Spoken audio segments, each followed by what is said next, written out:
I believed I was a victim. I didn't even know what that meant, that victim energy. You either have a victim mindset or you take responsibility for your life.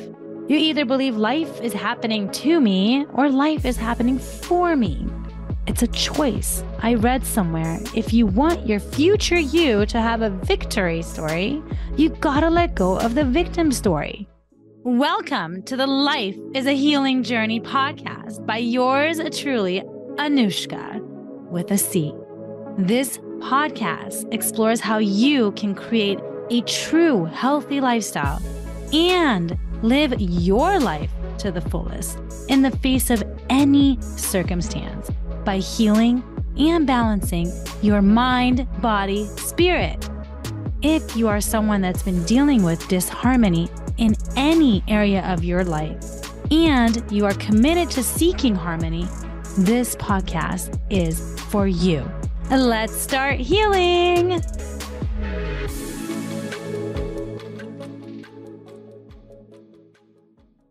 Today's podcast is focused on the mind piece of mind, body, spirit. Henry Ford has a famous quote that says, whether you think you can or can't, you're right. Your mindset determines your experience, and how you think, speak, and feel create a state of being. Your thoughts, the words you use, the choices you make moment by moment create your reality. And you can always create a new reality by shifting them. In my 20s, I was a very negative person, and I did everything to hide it by being an overachiever. Yeah, me. Can you believe it? Sometimes I can't. I honestly cannot believe I was such a pessimist, and my younger self would never recognize me today. And I really don't recognize her either, although I am grateful for that version of me, because I would not be who I am today without all her not so great choices. Now, don't get me wrong. She was a badass in a different way from an ego place, right? My ego was definitely this badass Wonder Woman. I was determined to be successful and prove that I am smart. Hence the computer science and engineering degree. And as if that wasn't enough, I worked multiple jobs while going to engineering school. At one point, I had 5 part-time jobs. I was also the president of the Iranian student organization at the University of Colorado in Denver for a couple of years, organizing events, fundraisers, choreographing dances, dancing in the dances because I love dancing, and even co-wrote a script for a play. It was definitely a blast.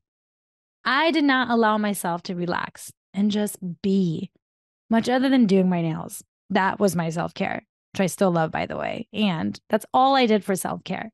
I was like a robot, constantly doing something, distracting myself from the emotions that I had numbed out. I would go clubbing 4, 5, 6 times a week sometimes because, like I said, I love to dance. Dance is my soul's language, truly. And because of these insecurities and fear of judgment that I had, of people thinking I'm stupid or whatever else around that, or laughing at me even, I would drink to be myself when partying, releasing those inhibitions. And let's not forget, I would also work out practically daily at the gym, sometimes 2 hours a day, and then play volleyball whenever possible. I would, of course, be spending time with family and friends, vacations, dating, relationships, and who knows what else I'm missing. Oh, and yes, I did purchase my first rental property in college at 19 years old. Now, thinking about all this, even now, makes my head spin. I am still go, go, go at times. Don't get me wrong. That's still there. The difference is I choose to do the things I do based on my intuition. And I balance myself by relaxing, having me time daily, and not overdoing it. Although that happens at times and I get a reminder, my body gives me the reminder. Looking back, I realize, although I am grateful for that Wonder Woman version of me that was named the Energizer Bunny, which I still have as part of me, there was a hurt child trying to fit in prove herself and fix herself. As a child, I was very extra and super curious, always asking questions. I hear stories all the time from family friends in Germany whenever we're around one another. When we moved to Colorado right before turning 7, I had to learn a whole new language, English. And I learned pretty quickly because of my curiosity and I'm sure the many questions I asked. Then 5th grade happened. I remember sitting around a square table with 7 other kids, and we were working on an assignment. I had a question, so I raised my hand, and the teacher walks over. Ms. Parson. She had short, curly hair, brownish, and now looking back, I do recall her always being frustrated. I asked my question, which I don't remember now, but what I do remember was her response, more so her reaction. She replies, "Oh my God, Anuschka, how did you make it to the 5th grade?" And all the kids around the table and whoever else heard just bursted into laughter. I remember shrinking into my seat, feeling so small, and my entire face and head felt on fire. I was so ashamed of myself, embarrassed to my core, and probably thinking, wow, I must be really stupid to ask such a question. I never even shared this with my parents or anyone until I began working on myself and my mindset. I knew it had happened, but I didn't realize how much of my future was determined by just this one incident. All the stories I created from it, the interpretations I made about myself, and the fear of judgment going forward. My light dimmed, and I had a fear of asking questions. I decided I have to figure everything out all on my own and prove that I am smart. Hence, the overachiever. Oh, and don't get me started when people would joke with me in a making fun of me kind of way. I would go from 0 to 100 in 2.3 seconds, all because of those kids that laughed at me. Just ask my friends. Thankfully, I've done a lot of work around this, so I do not get triggered by it anymore. 2 years later, I moved to Iran for 7th grade, immersed into a culture that was foreign to me. I knew how to speak Farsi pretty well, and I even knew how to write minimally like a first grader. Yet I had to learn 1st through 7th grade within a couple of months, and then was moved into a different class, the 7th graders class. And the same class and subjects and topics that all the 7th graders in Iran were learning, just 2 months in. Talk about feeling stupid, learning a whole new language, and the subjects were so much more advanced than I learned in the States, I remember. I even learned binary numbers in math and never saw that again until college, and probably only because I was going to engineering school. Thankfully, we did move back to Colorado in the middle of 8th grade. Now, this was during the school year, in the middle of school year at a brand new school again. So, of course, you can imagine why I became a chameleon. I also lost some of my English vocabulary during that year and a half in Iran. Words have never really been my strong suit. Now, math or science and even art, that's a different story. Plus, I always say English is my third language. Now, of course, at this point, it's my dominant one, obviously. Yet, it's not my best subject. This is an area for me to create more confidence in. See, we're always having another layer. Thankfully, because of Iran, I had excelled in math and science, and my brain just works better with numbers. So I was accepted for an accelerated program, the International Baccalaureate, also known as IB, that is actually considered more rigorous than AP. And yes, it was at another high school. So I did cry a ton. I remember lots of tears because I did not want to switch schools again and make new friends again. I am super grateful for having moved around a ton throughout my childhood, internationally even, because I am able to be relatable with practically anyone I meet. Of course, this would happen though, with my story of having to prove myself, right?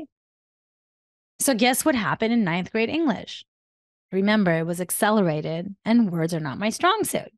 We had a test and it was to write an essay about some book we were reading, and I didn't know the meaning of a word. Suspenseful. I know this word very well now, as you can imagine. The entire essay had to do with this one word. It took me almost half the class to get the courage to walk over to my teacher, Mrs. Kerr, and ask her what this word meant while staring blankly at the page on my desk. I felt that heat in my face, and my head was boiling again, like 5th grade, as I walked up to the front of the class. And then my question. She looked at me with a quiet laugh. How are you in IB? Mortified and probably would be bright as a tomato if I could blush, I shrank back down into my seat and somehow finished the essay, feeling even more stupid. I had this I am stupid story and mindset throughout college and even in my first engineering job. And if you guessed the scenario happened again, you guessed right, by a colleague, Tony, who said it to my face. He was teaching me his code that only he was working on. And now looking back, his code was very encrypted and tough to understand without notes, which that's not how you do coding. And he turns his chair to me and says with a loud voice in his cubicle, where everyone else could hear too, "Wow, how are you not getting this? You must be stupid." And then bursts out into a laugh. Mind blown, feeling like fumes are coming out of my head, I stormed out of the building and had to calm down. I couldn't understand why I was so furious, though. Yes, no one likes to be called stupid, and I was extra furious. Of course, I ratted him out to my manager, since I also was Tony's project manager, actually, and wonder if that was one of the reasons he spoke to me the way he did. I am sure this pattern repeated many more times because of the mindset I had. When we have a negative mindset, even if we aren't aware, it lies in our subconscious mind. It's a limiting belief. So we begin to have similar experiences over and over again. They become patterns. And these patterns are nudging you to heal what lies deep within you. I always thought people were out to get me or take advantage of me. I wonder why. And of course, I had such experiences in my life as well. This was just one incident I experienced, with multiple stories from just this one incident.